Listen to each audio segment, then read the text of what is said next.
dá-se a um tempo de uma crise muito grande. Israel, nesse tempo aqui, vai estar ainda vivendo o tempo dos juízes. Para a gente compreender melhor, Israel teve 3 grandes momentos na sua história. O primeiro momento é conhecido como o momento dos líderes, quando Deus levanta Moisés e depois Josué, que são líderes de muita relevância para o novo ciclo da história do povo de Israel. Só que quando o povo atingiu a terra prometida, que foi o ápice, Deus não vai suscitar para si novos líderes como Josué e como Moisés. Deus, de tempo em tempo, vai levantar homens e mulheres cheios do seu espírito, que serão chamados de juízes, pois Israel tinha um problema muito grande. O problema de Israel é que uma hora andava com Deus e outra hora fazia alianças com quem não era para fazer. Todavia, Deus entendeu que Israel era como um vaso nas suas mãos que só funcionava quando se quebrava ou quando estava quebrado. Pois quando estava vivendo o período da bênção, Israel se distanciava do plano, do propósito, da obra, daquilo que Deus tinha com eles. Então, todas as vezes que Deus os permitia, entregando na mão dos inimigos, Israel se voltava a Deus. Então Deus se utilizava de tempos como esse, de crises, de problemas, porque não era que Deus não amava, era fruto de escolha, fruto de decisão. Israel colhia aquilo que plantava. E Deus entendeu que o momento de crise era o momento que esse povo se tornava para ele. Então, o livro de Ruth vai se dar em um momento como esse, pois ainda neste tempo os juízes vão estar gerindo e governando, dando juiz à causa do povo de Israel. O texto diz que em Belém vai haver uma crise extrema, e parece uma incoerência o que vou dizer, porque a palavra Belém tem como significado casa do pão. O texto diz que na casa do pão houve ausência de pão. Era como se eu estivesse dizendo para os irmãos aqui, na casa do milagre já não tem mais milagre, na casa da bênção já não tem mais bênção, na casa da vitória já não tem mais vitória. E esta crise fez com que um homem chamado Elimeleque, casado com uma mulher chamada Noemi, tendo 2 filhos, a saber, Malom e Quilion, tomasse uma decisão. Eu quero dizer que o problema aqui não é tomar decisões diante da crise, porque crise nos faz tomar decisão. O problema é que Elimeleque não toma uma decisão direcionada por Deus. Ele toma uma decisão baseada naquilo que ele está vivendo. O texto diz que ele, tentando proteger o labor de toda uma vida, o trabalho de toda uma vida, ele toma a sua família e sai de Belém e vai para a terra de Moabe, ou a terra dos Moabitas. O texto diz então que quando ele vai para esta terra, a primeira coisa que ele perde é o que ele queria perder, é o que ele queria guardar. Ele perde toda a sua riqueza. A segunda coisa que Elimeleque perde, ele perde a sua própria vida. Queridos, ele saiu para proteger uma coisa, perdeu o que queria proteger e ainda perdeu a sua própria vida. O texto diz que essa casa vai ser tão dizimada pelo fruto dessa decisão tomada, que os seus 2 filhos, a sua herança, a sua posteridade, vão morrer em Moabe. A saber, Malom e Quilion também morrem. E quem sobra na história é uma mulher chamada Noemi. E qual é a situação de Noemi como estrangeira em Moabe? Noemi está velha, viúva, sem filhos, quebrada e na prova. Se não bastar Noemi estar dentro desse problema, dentro desse contexto, a história vai dizer que Noemi tem 2 noras, 2 Jacó. Uma se chama Ruth e a outra se chama Orfa.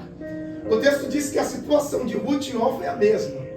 Elas são viúvas, não têm filhos, estão quebradas, estão na prova. Quem olha para essa família aqui, não vê nenhuma perspectiva de vitória, não vê nenhuma perspectiva de virada, de milagre, porque tudo que eles estão vivendo aqui são frutos de decisões tomadas por um homem chamado Elimeleque. Só que a Bíblia vai dizer que passando-se quase uma década, uma notícia vai chegar em Moabe. E qual é a notícia que vai chegar em Moabe? A notícia que chega em Moabe é que Deus voltou a visitar Belém. Na casa do pão, voltou a ter pão. Como eu disse que na casa do milagre já não tinha mais milagre, eu mudo agora a minha fala. Eu digo que na casa do milagre, tem milagre de novo. Na casa da vitória, tem vitória de novo. Na casa da bênção, tem bênção de novo. O texto diz que a notícia que chega em Moabe é essa.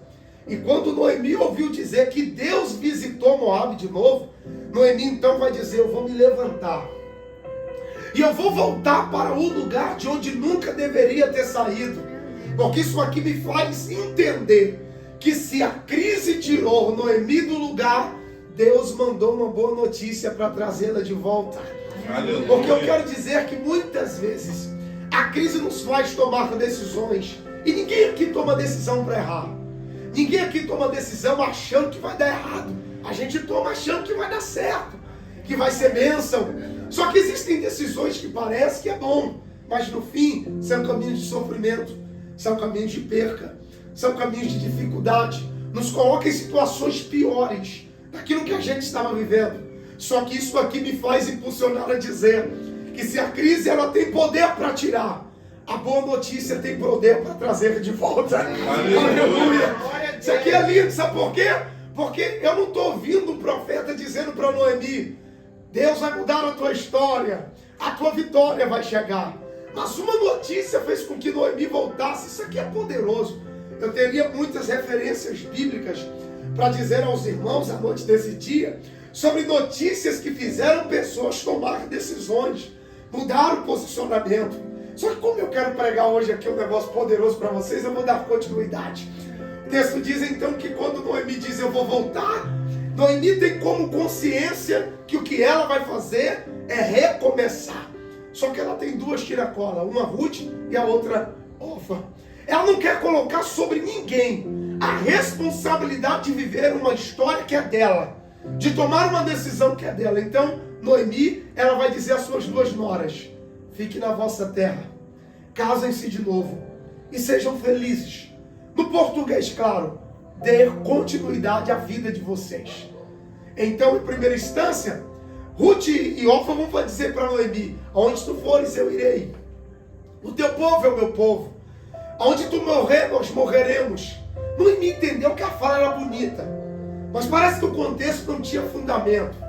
Então Noemi vai repetir a sua fala dizendo: fique na vossa terra, casem-se de novo, sejam felizes.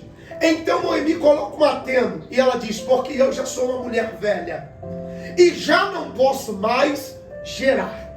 Quando Noemi diz eu não posso mais gerar, Orfa se levanta e diz: opa, está aí a minha oportunidade.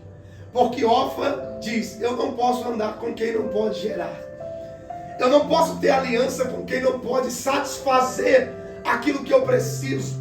Porque Orfa é o tipo de pessoa que representa aqueles que estão com a gente não pelo que a gente é, mas pelo que a gente oferece.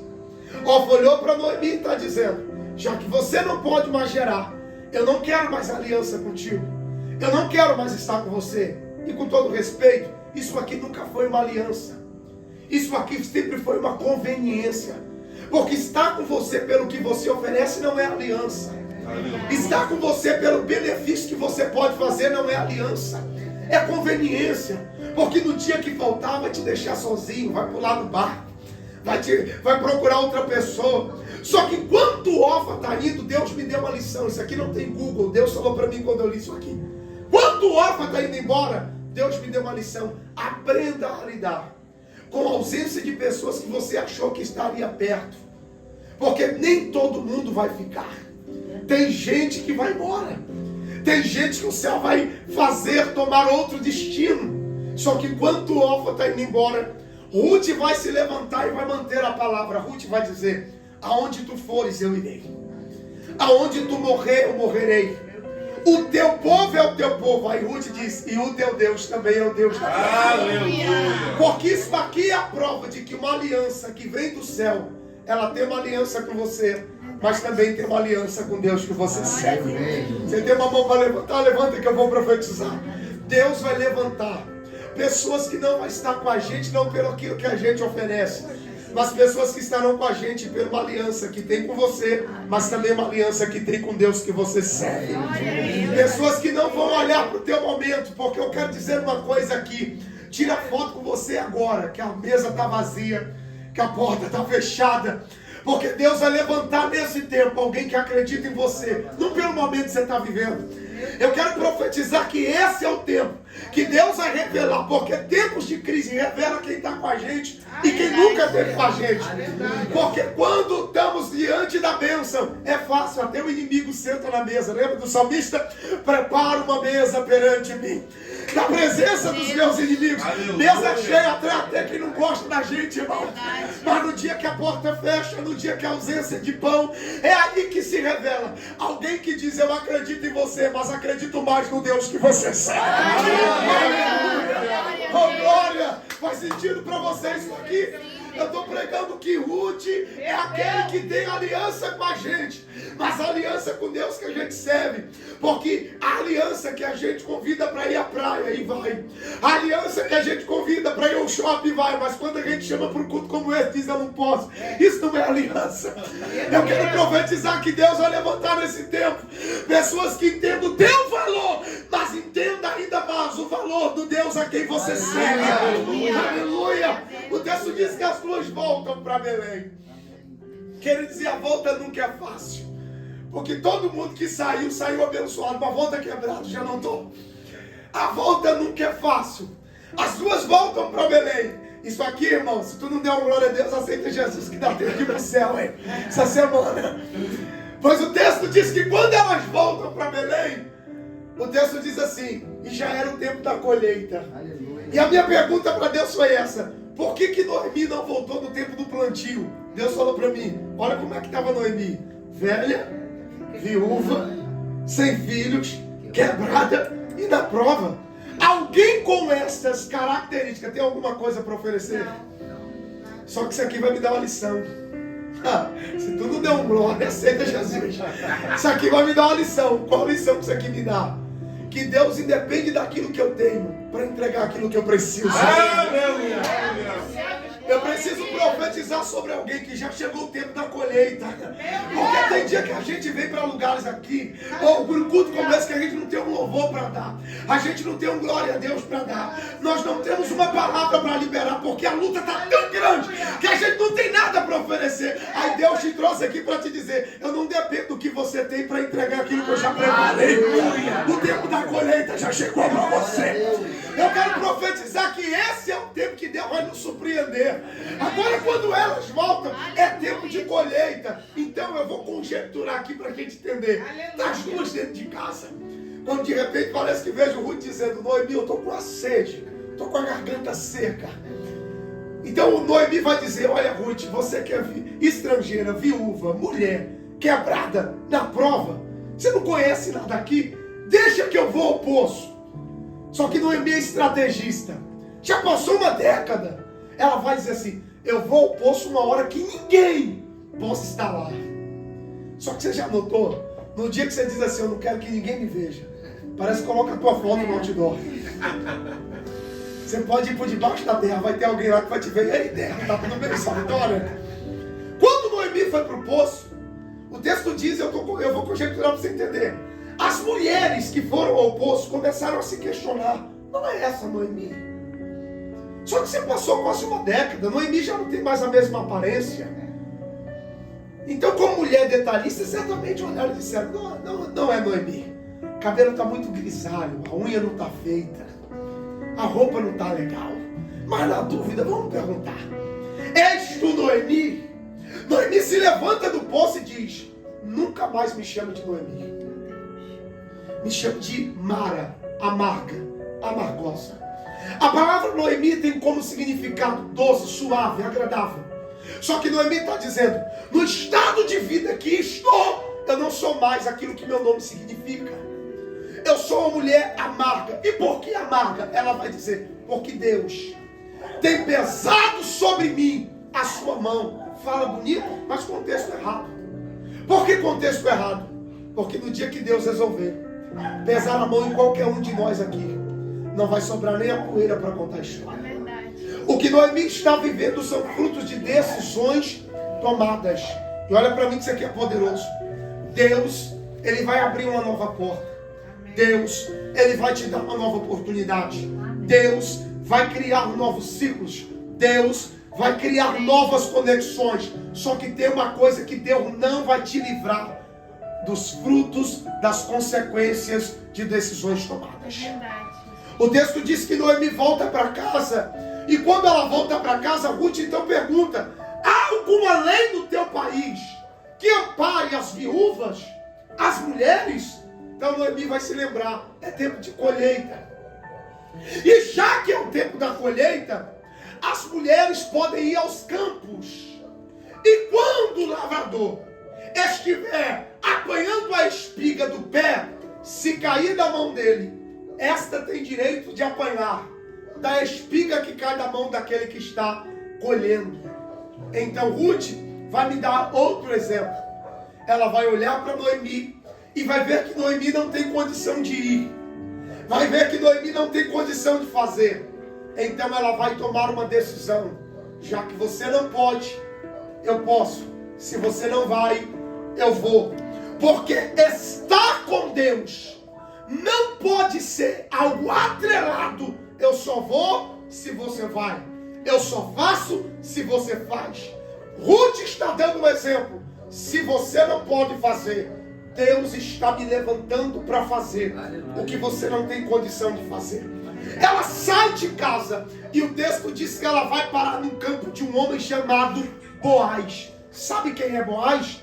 Boaz é primo de Elimeleque, que era casado com Noemi, que morreu em Moabe. O texto diz que quando Ruth está lá, se tu não pegar isso aqui eu pego. O texto diz que naquele dia que Ruth foi, Boaz, o dono da seara, resolveu descer no campo naquele dia. Aleluia! Aí eu te pergunto, você acha que isso aqui é sorte? Você acha que isso aqui é coincidência? Nem sorte, nem coincidência. Isso aqui é a agenda de Deus. É Deus dizendo: não é você que marcou o encontro comigo aqui, fui eu que marquei o encontro com você hoje aqui. Aleluia! O texto diz que ele vai. Agora pasme. Quando ele chega lá, sabe quem é a primeira pessoa que ele vê? Ruth.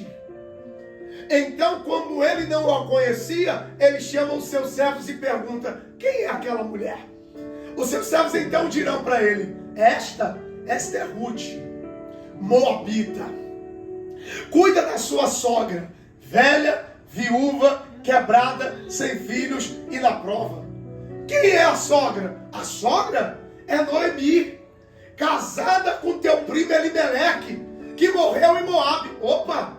Quando Boaz ouvir isso aqui, Boaz se direciona para Ruth e vai fazer uma pergunta: és tu Ruth? Ela diz: sou Ruth. Então ele vai dar duas notícias para Ruth. A primeira notícia que ele dá para Ruth, ele diz: a partir de hoje, tu vai comer pão como as minhas servas na minha mesa. A segunda notícia ele diz: e tu não vai mudar de campo, porque tudo que tu colher aqui será teu por direito. Ruth olhou e disse assim: que história é essa? Nunca te vi, tu nunca me viu, que bondade é essa? Porque Ruth parece que tem um espírito brasileiro, que diz: quando a esmola é demais, o santo desconfia. Ela disse: que bondade é essa? Primeira vez que me vê, tá abrindo porta, tá me dando oportunidade, tá querendo me abençoar. Aí Boaz diz assim: realmente eu não te conheço, mas o teu testemunho tem chegado diante de mim. Aleluia. Eu não sei se você vai pegar, mas vou falar. Eu ainda acredito que testemunho abre porta. Aleluia. Eu ainda acredito que testemunho gera honra. Ô queridos, eu estou pregando para alguém que Deus está dizendo: perca tudo, mas não perca teu testemunho. Ah, você está aí? Faz sentido para você? Porque a minha geração se preocupou demais em pregar, em cantar. A minha geração se preocupou demais em dizer que tem 30 anos de igreja. A minha geração se preocupou demais em preparar o ambiente, a casa. Só que a minha geração se esqueceu. Jesus, antes de me chamar para cantar, para pregar, ele diz: vós sois as minhas testemunhas na terra. Eu estou aqui profetizando que você não é todo mundo. Você precisa guardar o teu testemunho no teu trabalho. você precisa guardar o teu testemunho, porque eu acredito que testemunho abre porta. E me prova, pregador, vou lhe provar. Jó capítulo de número 1, Satanás se apresentou diante de Deus. Sabe o que Deus disse? Satanás, tu viste o meu servo Jó, homem íntegro, fiel e que desvia-se do mal. E a pergunta é: onde Jó estava? Para Deus dar testemunho. Jó estava na terra, mas o testemunho já estava sendo contado lá no céu. Você pode levantar a tua mão. Eu quero liberar. Deus vai abrir portas pelo teu testemunho. Saberão que naquela rua, naquela empresa, trabalha um homem de Deus, mora uma mulher de Deus, pois o teu testemunho chegará a lugares que você não pisou, aonde as tuas mãos não tocou. Por isso perca tudo, mas não perca o teu testemunho. Na presença de Deus, alguém pode dar glória por essa palavra. Testemunho abre porta. Ele diz: eu não te conheço, mas o teu testemunho chegou. E aí ele olha para os seus servos e vai dar 3 ordens. A primeira ordem, ele diz assim: tá vendo esta mulher? Ninguém mexa com ela. Eu não sei se você tem comunhão para falar com essa pessoa que está do seu lado, mas diga para essa pessoa: você está guardado. Pelo amor de Deus, você gosta de boa notícia? Diga glória a Deus. Gosta de boa notícia? Dá uma olhada para essa pessoa de novo. Dá uma olhada para ela. Você acabou de olhar para quem vai pagar teu lanche depois desse culto. Gostou da notícia? Aproveita que ele deu um sorriso, ela deu um sorriso. Diga: você está guardado. Deixa eu liberar uma palavra. Ninguém está aqui por mérito. Nós estamos aqui porque cumpre-se a palavra. 1000 cairão ao teu lado, 10.000 à tua direita, mas você não será atingido.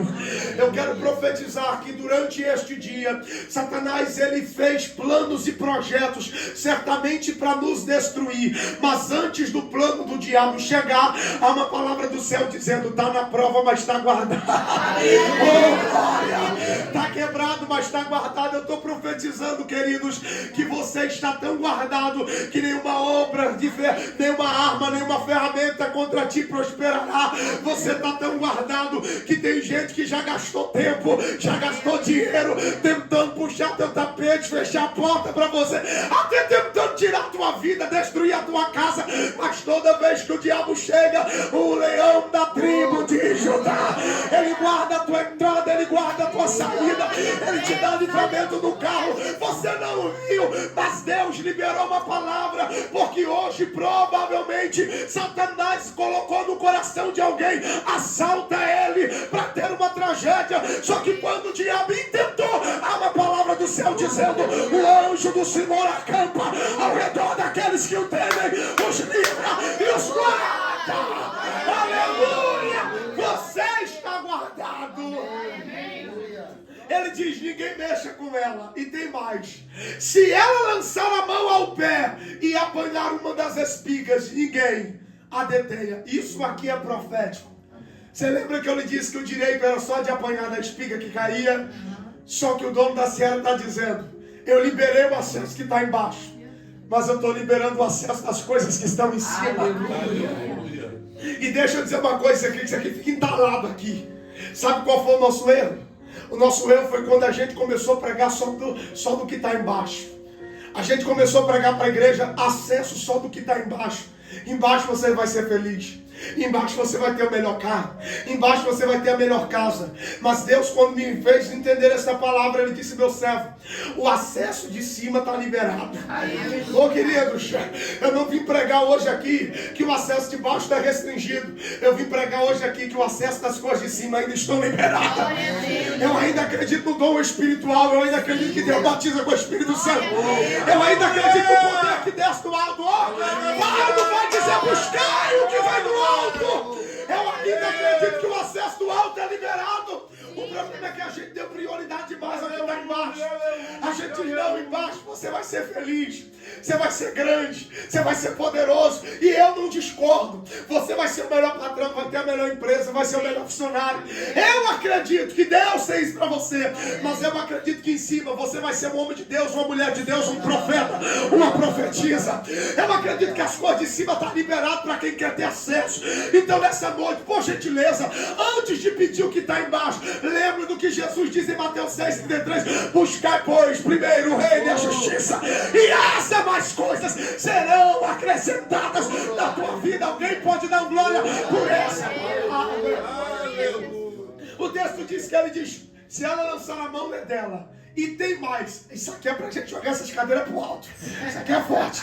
Ele diz: e tem mais. Quando ela descer ao campo para colher, deixem espigas caírem propositalmente. Ô irmão, se tu não pegar isso aqui, eu pego. Sabe o que Boaz está dizendo? Aquilo que é dela por direito, ninguém vai segurar nem reter. Aleluia. Oh, glória, esse aleluia foi bem mais igual, foi derrubado. Aleluia. Porque aquilo que é teu vai chegar na tua mão na hora certa. Aleluia. Ah, irmão, por muito tempo a gente pregou. Ah, que Satanás segurou. Que o diabo amarrou. Irmão, eu estou diante de uma palavra que me faz entender que a última palavra não é de quem colhe. A última palavra é do dono da serra. E ele está liberando uma ordem. Aquilo que é teu está liberado hoje aqui. Alguém pode levantar a mão. Eu estou sentindo Deus aqui nessa casa. Eu estou pregando para alguém que Deus está dizendo: você vai viver uma colheita extraordinária. Está chegando a hora, queridos. Isso aqui não é fala de efeito de pregador. Isso aqui é uma voz profética que ecoa do céu dizendo que Deus vai te surpreender na terra. Ninguém pode segurar o que é teu. Ruth voltou para casa com a colheita tão poderosa que Noemi, uma mulher experimentada, sabedora de que uma mulher não tinha condição de colher tanto quanto Ruth chegou em casa, certamente Noemi olhou e, como toda boa sogra, perguntou para sua nora: você roubou aonde? E aqui a gente vai aprender uma coisa: não tente explicar o que não tem explicação. Porque você tendo, vão falar. Se você não tiver, vão falar do mesmo jeito. Quando alguém te perguntar como, diga milagre. Porque milagre não se explica, se testemunha. Você está aí? Deus está dizendo: para de tentar explicar. Quando alguém na tua casa perguntar: mas como? Logo por você, com você, por onde? Quem? Você vai dizer milagre. Quando Ruth então contou o que aconteceu, Noemi, uma mulher experimentada da vida, disse: esse Boaz está de olho em você. Se Boaz quer alguma coisa contigo, ele não terá paz até que tenha resolvido este negócio contigo. Então no capítulo 3, versículo 2, Noemi diz a Ruth: eu vou te ajudar a resolver este negócio com ele. Agora tem uma coisa que mexe comigo aqui. No capítulo de número 1, quando Noemi vai ao poço, ela diz: nunca mais me chama de Noemi, me chama de Mara, amarga, frustrada, quebrada. E a minha pergunta é essa: pode alguém quebrado ajudar o outro? Pode alguém frustrado ajudar o outro? Então uma pergunta que não quer calar: por que Noemi está dizendo que vai ajudar? Quando o Espírito de Deus falou comigo isso dentro do meu quarto, quando eu li essa palavra, ele disse para mim: João Kleber, pode um quebrado ajudar o outro? Pode um frustrado ajudar o outro? Eu enchi meu pulmão de ar e gritei, disse: não. Ele disse: então abra teus olhos, pega uma caneta e um papel, que eu vou lhe explicar uma coisa que você vai, todas as vezes que você pregar, você nunca mais vai esquecer, e você vai dizer isso à minha igreja. Porque Noemi está quebrada, é verdade. Só que Noemi tem um posicionamento. Qual é o posicionamento de Noemi? Ela está dizendo: eu não posso usar as minhas frustrações para ser barreira na vida de alguém que Deus quer fazer chegar. Porque o fato de você não ter conseguido não significa que outras pessoas não conseguirão. E aqui que entra um dilema: ou você é agente de Deus, ou você é um agente de Satanás. Porque muitas vezes nós tendemos a pensar: só porque eu não tive, você também não vai ter. Só porque eu não cheguei, você também não vai chegar. Eu disse que eu sou pai de 3 filhos. O meu filho do meio, José, me surpreende. Pensa num garoto top. Ele diz para mim, desde quando aprendeu a falar: pai, quando eu crescer, eu vou ser poderoso na terra, vou ser rico e vou ser baterista da igreja. Você acha o quê? Que eu olho para o meu filho e digo: se papai não teve, você não vai ter? Se eu estou na prova, você vai viver na prova? Ao contrário, eu digo para o meu filho: no que depender de mim, você vai chegar onde Deus falou que você chegaria. Aleluia. Ah, você está indo aí? Eu estou pregando para alguém que Deus está dizendo. O fato de você não ter feito a faculdade não significa que teus filhos não farão. Porque Deus vai te usar da maneira com que você está. Essa dor aí te deu ensinamentos. Essa fase te deixou uma pessoa mais madura para entender que se você não chegou, Deus vai te usar para fazer alguém chegar a lugares que você não chegou.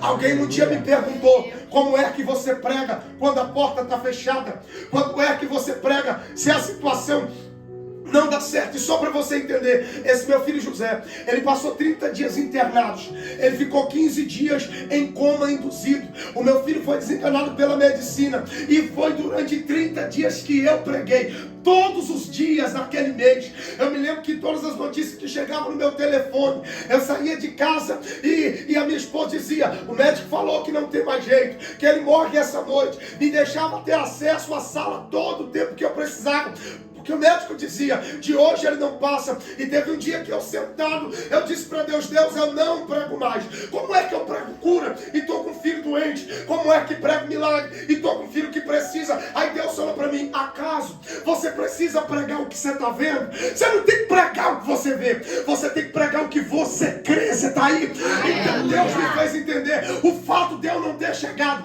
não significa que Deus não vai me usar para fazer outras pessoas chegar. Eu vou usar a minha dor para fazer outras pessoas não ficar frustrada, não ficar decepcionada. Eu vou usar a minha experiência para dizer: eu não cheguei, mas no que depender de mim, você vai chegar onde Deus falou que você chegaria. Então, por gentileza, ajuda essa pessoa que está do teu lado e diz: no que depender de mim, você chega lá. No que depender da minha oração, você chega lá.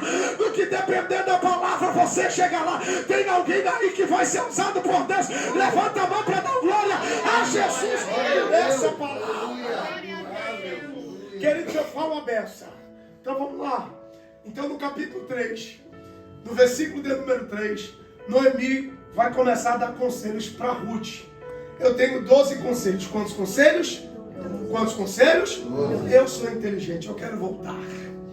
Então eu vou falar só de um conselho. Eu vou falar de um conselho que Noemi deu para Ruth. Noemi olhou para Ruth e disse para ela: lava-te. Vamos trazer aqui para a nossa realidade. Noemi olhou para Ruth e disse assim: vai tomar banho. Pergunta para essa pessoa que está do seu lado: o banho está em dia? Vai tomar banho. Porque o ato de se banhar não é para relaxar o corpo. A gente que diz: vou tomar um banho para relaxar. Não. O ato de se banhar é ato de remover a sujeira que está no corpo. E a pergunta que não quer calar: alguém aqui vai ao encontro sujo? Ninguém. Lembro da época de namoro. Põe andava em dia, fala a verdade. Hoje em dia a mulher tem que dizer: vai tomar banho.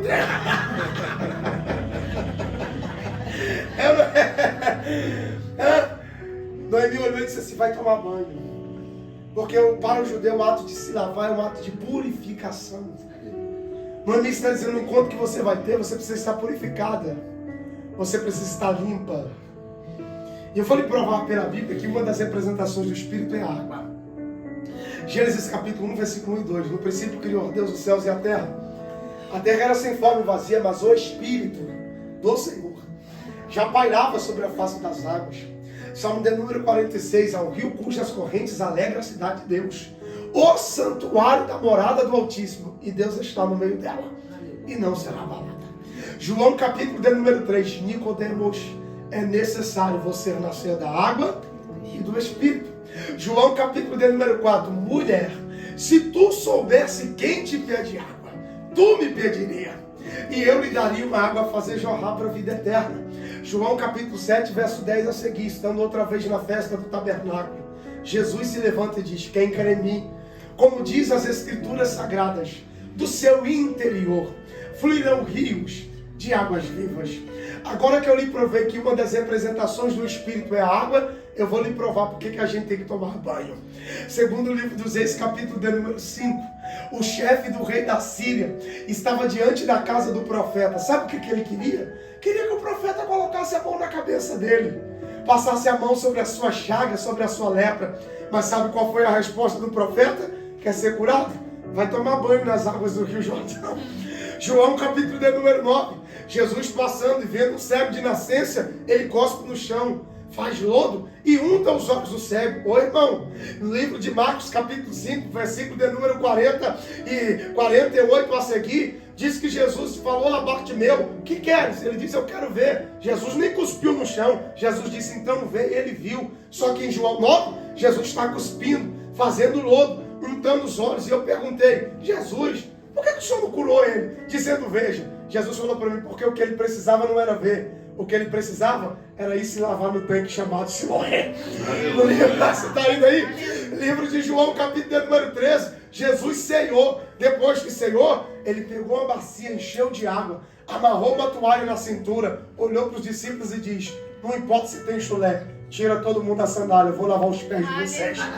Lavou o pé do primeiro, lavou o pé do segundo. Só que quando chegou na vez de Pedro, porque você já notou, todo grupo tem um Pedro que diz: comigo não, é diferente. Pedro disse: não, se o Senhor lavou o pé deles, comigo não, quem vai te lavar sou eu. Jesus olhou e disse: Pedro, se tu não me deixares te lavar, tu não tem parte comigo no meu reino.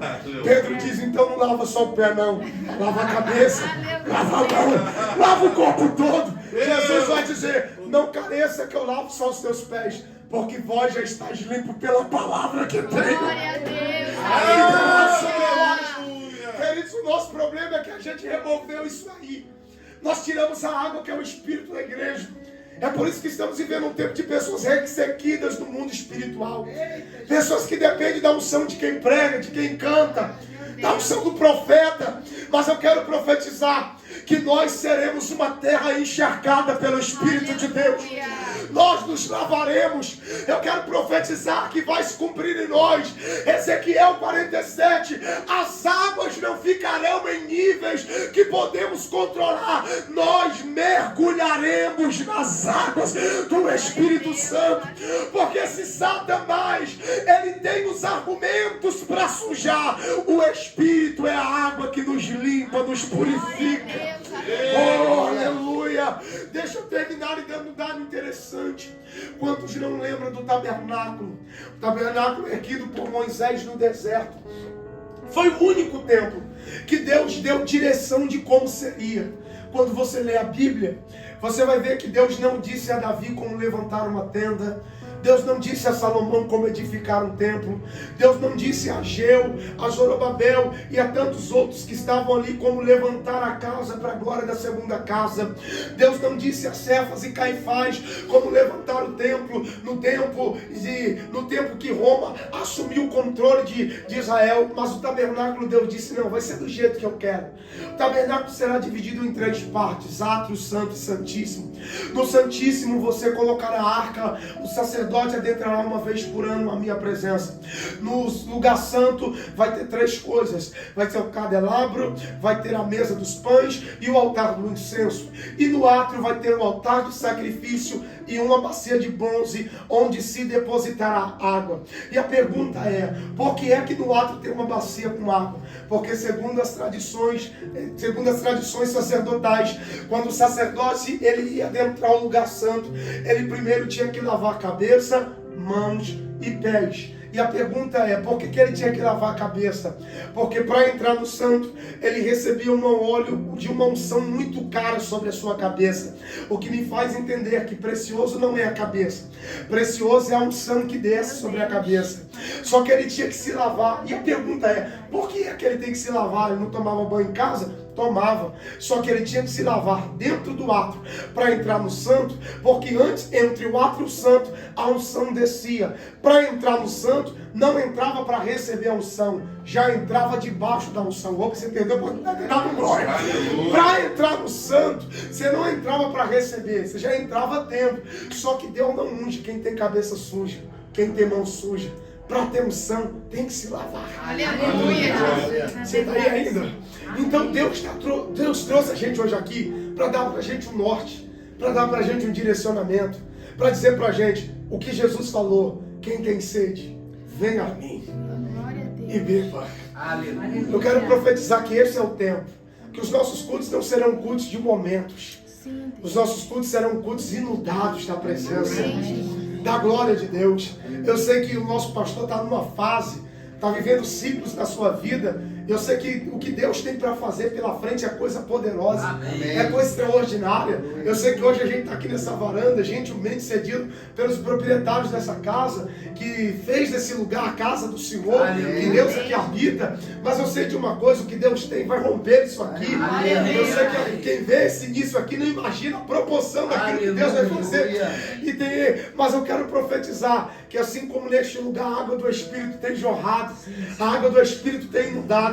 Eu quero profetizar que por onde Deus levar esse ministério, aonde Deus plantar essa casa, que seja um lugar de águas cristalinas, águas purificadoras, que quando alguém entrar lá não se impressione com a eloquência de quem prega ou com o vibrato de quem canta, mas que diga: eu sinto a presença de Deus aqui. Eu sinto uma graça de Deus aqui nesse lugar. E esse é o tempo que eu quero profetizar, que Deus vai derramar sobre nós uma chuva tão poderosa, que nós seremos lavados. E eu termino dizendo: quem não leu o Cantares de Salomão, aí todo mundo diz: olha que coisa linda, quer se apaixonar? Leia Cantares de Salomão. Pois é o momento em que o rei sábio se apaixona. Ele vai amar uma mulher que não tem nome, mas é chamada de Sunamita, porque vem de Sunem. E sabe o que é que destaca essa mulher?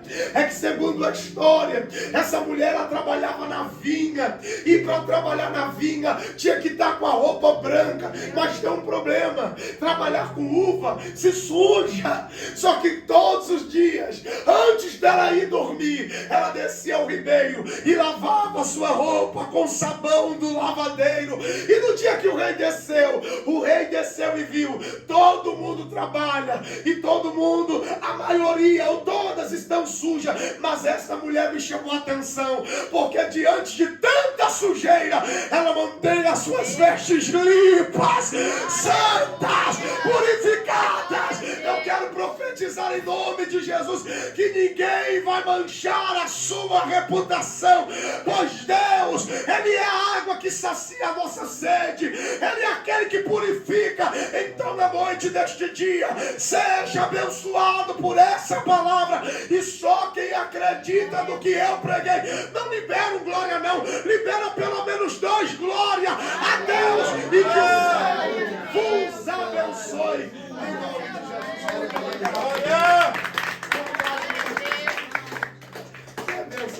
Aleluia. Mas vamos colocar.